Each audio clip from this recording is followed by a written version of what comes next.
I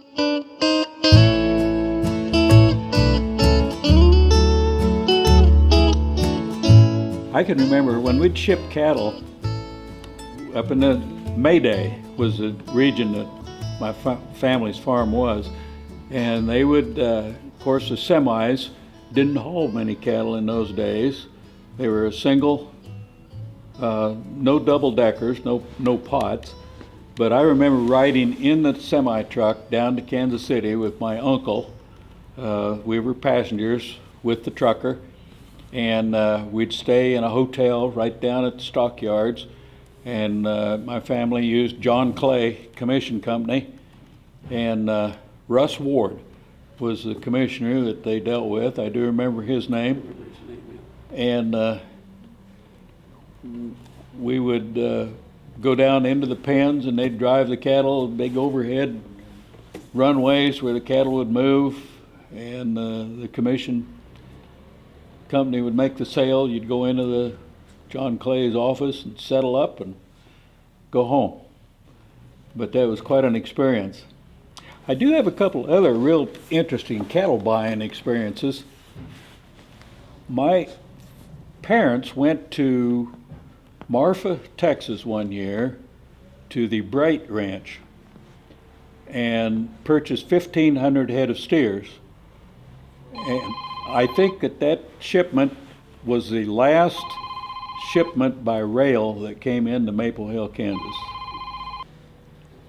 That ranch, the owners lived in town of Marfa, Texas, but the ranch was out of town about 12 to 15 miles. The interesting part of that is the ranch that the movie Giant with Rock Hudson and Elizabeth Taylor was filmed at that ranch.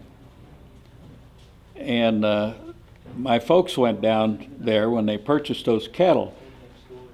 A number of years later, in fact, a long time later, I was on a trip down to the Big Bend area of Texas. So I came up to Marfa and just out of curiosity drove around the town, and I located a big house right at the edge of town. And I thought, that looks like a house that maybe a big rancher might have lived in at some time. And there was a pen there, a little pasture that had some yearling bulls, and a gentleman was coming out of there in a pickup truck, and I thought, well, I'm just going to ask. So he comes out, and I corner him, and I said, my parents came down here to Marfa, Texas one year and bought some cattle from a ranch that was called the Bright Ranch. And they dealt with a man by the name of Jim, and I'm trying to think of his last name, White, Jim White. I said, is that man still around? He extended his hand and said, you found him. What a coincidence. I had a wonderful visit then with him about the Bright Ranch and how he always wanted to come up to Maple Hill to see our place because that's where the cattle had come. The other interesting trip that I went on with my dad and Elmer M. Thurn and a commission man from John Clay, we went to Clarendon, Texas one year.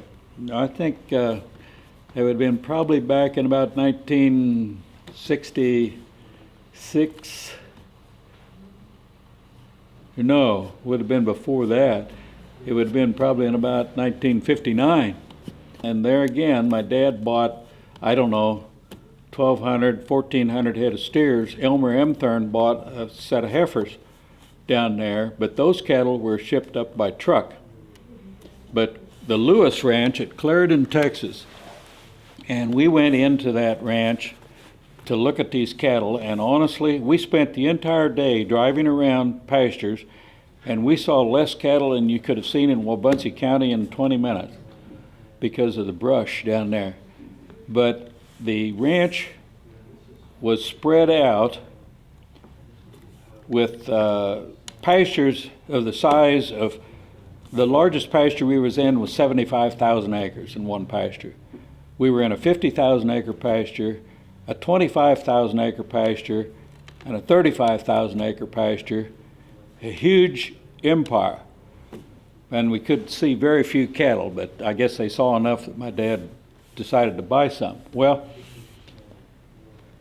that ranch has a couple stories that go along with it. One was that about 4 years ago, my wife and I went to Clarendon, Texas to look for that ranch.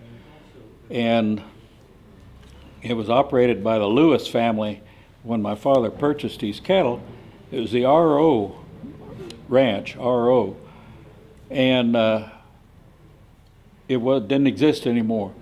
The senior Lewis, who had lived in Houston, Texas, had passed away, and shortly after, his son, who we dealt with in Clarendon, had died, and the whole ranch was split up and sold. And there's no sign of it anymore. But an interesting article that I read in the American Quarter Horse Journal about the R.O. Ranch, and I can't tell you the name of the original owner of it, but he would every year return to England to get financing, because most of those big cattle operations, like I said earlier, were British-owned firms.